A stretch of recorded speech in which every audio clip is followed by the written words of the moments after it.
But with that, we turn to the analysis of Shields and Brooks. That is syndicated columnist Mark Shields and New York Times columnist David Brooks. And I want to ask both of you about what we're hearing from folks like the ones we just heard from, Mark. But I do want to ask you first about Joe Biden picking Kamala Harris as his running mate. Mark, what is your take? Well, Judy, the successful model in American politics historically, whether it's Ronald Reagan 2 terms, Bill Clinton 2 terms, both leaving 60% approval, obviously Franklin Roosevelt, has been sort of an irrepressible, contagious optimism. And Donald Trump has been the exception to that. Donald Trump has portrayed a world in which we're surrounded by those who are not in our interest, our allies that we can't trust, refugees who want to subvert our nation, or even enemies within. And I just thought what came through in Kamala Harris and her appearance with Joe Biden was a sort of a return to optimism. I know it's inappropriate to say it, but she has an absolutely $1 million smile. And smiles have been missing from American politics, and I really think it was welcome to an awful lot of people. We'll let you say that, Mark. David, what do you take away? I'm showing my 5-cent smile right here. I thought it was a triumph. The first 48 hours of any vice presidential pick are really important. Is the party fired up? Or is there some sort of scandal? Is the press going into some sort of frenzy? And you'd have to say Democrats are very fired up. They've already raised $50 million extra in this window. And Republicans are really finding nothing to really attack at. And so they're struggling to find a way to criticize Kamala Harris. I also thought, a bit of a return to professionalism. The way they handled the search left all the people who did not get picked enhanced. And so they leaked nice things about Tammy Duckworth. Susan Rice feels more enhanced by this. And so that's just a professional and generous way to do this. And then they've controlled, which was, for many, including me, was the concern of Kamala Harris, which was her own campaign for president was very poorly managed and run. And so what does that say about her management skills? And that would be a legitimate concern. And so the Biden team, according to my newspaper's reporting, has said, we're going to have one team. There's not going to be a Harris team and a Biden team. We're going to have one team, and the Biden team is going to control the team. And so she just can't take the whole California crew in and plant them. Some of them, yes, not all of them. And so all the way along, from how they managed the campaign to how they rolled it out, I thought quite an impressive display. So we always like to ask early on, Mark, about pitfalls. What are the pitfalls ahead, and what do you make of the Republican response so far, which, as David said, is kind of all over the map? Well, that's right. As one prominent National Republican said to me today, you can't have it both ways. She's either the most liberal senator in all of Christendom, or she's a terrible opponent of Democratic liberals. I mean, they have not settled on a line, and in fact, it's contradictory. But I'd say this, Judy, the very liabilities that Kamala Harris had in the primary, that among liberal Democratic voters, that was a tough on crime district attorney and attorney general, if anything, become a plus in a general election, in making her not bulletproof, then at least a lot tougher to attack on soft on crime, for example, than the typical Republican approach to Democrats. And as far as the attacks on her, Dame Margot Asquith said of David Lloyd George, he could never see a belt without hitting below it. And that really is President Trump. I mean, he had every opportunity appeals not to that which is highest or most noble or most elevated in any of us, but almost to that which is most base. And he did it again, questioning her, raising questions about her citizenship and her eligibility. Horrible person, worst person in the Senate. I don't know. I just think I think it's a song that's been sung, and maybe people are tired of hearing it. And David, just quickly on that, I mean, the president himself called her right as soon as they heard who it was, he called her nasty and horrible. Is that a line of attack that's likely to stick? No, she's tough. And that's something that's to her benefit. Most politicians that I've interviewed are afraid of personal conflict. They'll attack somebody from across the room, or from across on TV, but room to room, face to face, right in person, they're loath to be critical. They're loath to have a conflict. They want everybody to like them. Kamala Harris is not like that, whether as prosecutor, as attorney general, or a senator. She's very quick to call somebody out. And that could be an advantage in a Biden administration, because one of the facts about administrations is the president makes a decision and then everybody just ignores it. There's nobody to enforce the decision the president made.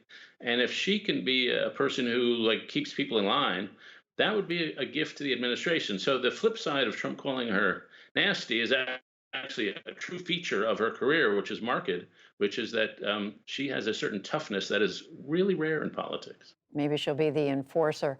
So, Mark, I want to go back to what we heard just before I introduced you and David, and that is the ordinary Americans who are out there waiting for help. Congress has gone home.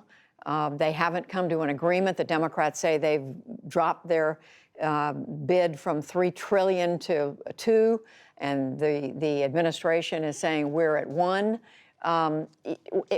Who should the American people hold responsible for this?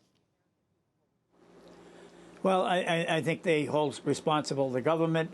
David said last week, 60-40 Republican responsibility. I won't argue with that. I'd say the administration has not covered itself with glory.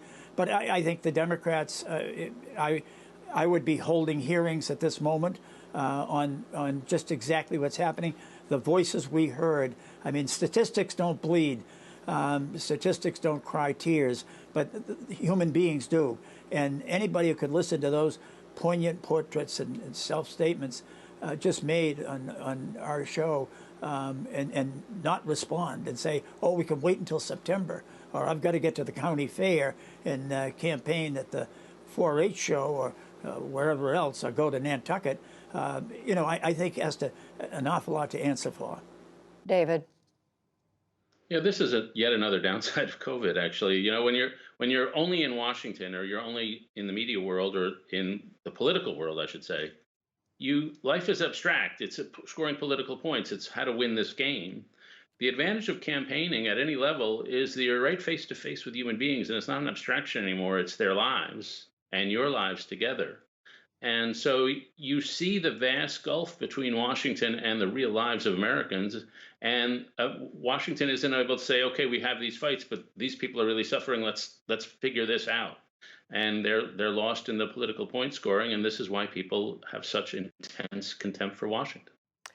Well, going back to politics, Mark, the story that we heard from William Brangham a few minutes ago about what's going on with the Postal Service. They're letting states know, most of the states know, they may not have ballots returned in time for them to be counted. The president is continually, almost daily now, denigrating mail-in voting, is opposed to funding so much of what the Postal Service says it needs. What are we headed for this November? Well, Judy, I'm not one to often question former President Barack Obama's selection of words, his eloquence, which is demonstrated. But I think he was absolutely wrong when he said that they're trying to kneecap. Republicans are trying to kneecap. I mean, it's a mafia term, and it's a very harsh. I think what we're talking about here is nothing less than Bull Connor in the streets of Birmingham with dogs and fire hoses. I mean, this is repression and suppression of Americans who want to vote. It's nothing less. That's what it is, and let's call it for exactly what it is. Donald Trump is afraid of losing, so most candidates, the voters pick the candidate. Donald Trump, in this case, wants to pick the voters. He wants to limit who can vote, and I just think they're making an incredible mistake. There are 22 million Americans every month who are kept out of poverty by a Social Security check. There are 67 million Americans who live on them. 1,278,000 in Florida get a Social Security check. You go into the United States mail, you start playing games there, then you're really, you talk about misery, and you're talking about outrage, and you're talking about political unrest. I think it's, I think the whirlwind is about to be set, and but it's indefensible. And I've had 5 Republicans, I think, up to now: Susan Collins, Lisa Murkowski, Tom Cole, Kevin McCarthy, and Roy Blunt, who have even dissented publicly that this dismantlement of the post office is not unacceptable. Well, just quickly, David, we've seen the president's attempts to talk down mail-in voting have worked. We have a quick poll result to share. In May, I think it was 50% of the American people said they believed that they would be comfortable mailing in their ballot. That percentage is down to 43%, a big drop, especially among Republicans. So the president continues to talk it down and to say he doesn't want to fund the Postal Service because it could mean universal voting. Well, with the Trump administration, you never know if it's incompetence or malevolence. In this case, the Postal Service is hemorrhaging money, and it's doing so because the number of pieces of mail has gone down 33% in the last several years. And so it makes sense to sort of try to make the thing a viable operation. Whether you want to cut some of these services right before a heavy election where people are going to be mailing in ballots strikes me as extremely foolish, but not necessarily malevolence. I do think we're going to end up funding this thing. Kevin McCarthy has said it's going to be funded. I would say to people, send in your ballots early or deliver it straight to the authorities. The problem is not going to be getting ballots to people. It's going to be the crush of millions of ballots in the final days in November. And so that could be a crisis even without Donald Trump, just because of the unusual nature. His tendency to talk down the voting and to delegitimize the system is its own shade of horror. Shade of horror. Well, it's good advice to tell people to remember to vote under any circumstances, but especially this year. And if you can vote early, you should vote early. David Brooks, Mark Shields, we thank you.